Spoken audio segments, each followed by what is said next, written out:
দুনিয়াতে উচ্চাভিলাষী হবেন না, যতটুকু আল্লাহ পাক দিয়েছেন এতে সন্তুষ্ট থাকেন।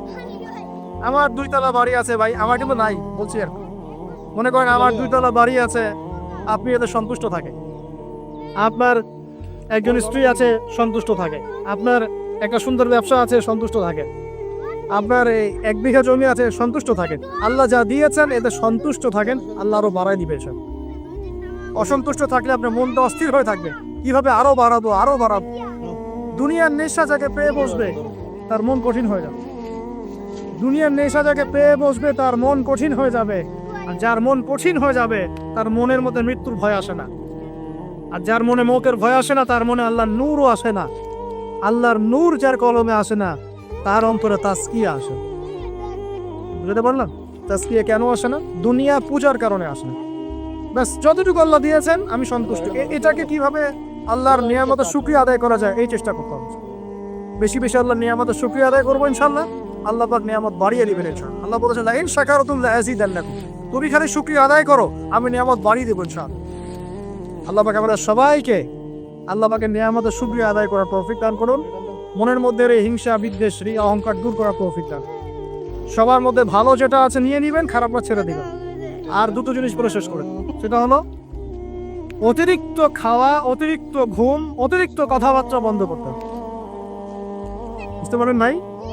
এগুলোর সাথে তাসকিয়ার মারাত্মক সম্পর্ক আছে।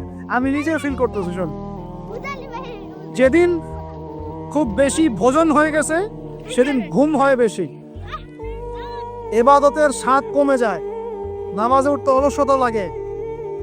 কথা কি ঠিক না বেটি?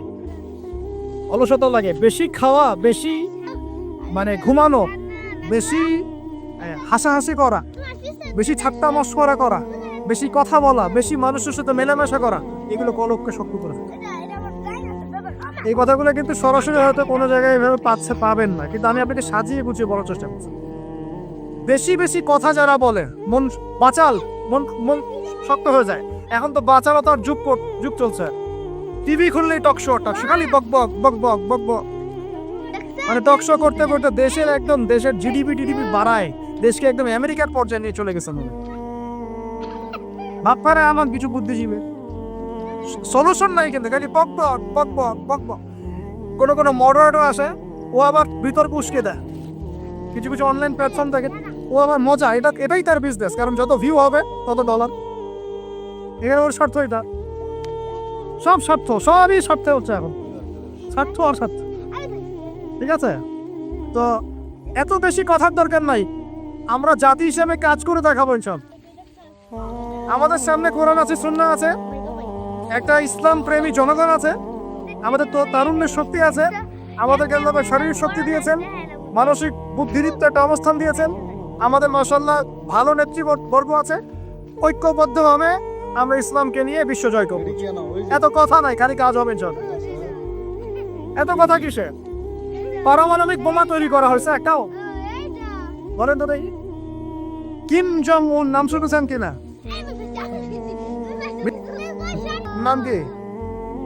এতটুক মনে হয় সাইজ, চুলের কাটিং মাশাআল্লাহ, গোলগাপ্পু।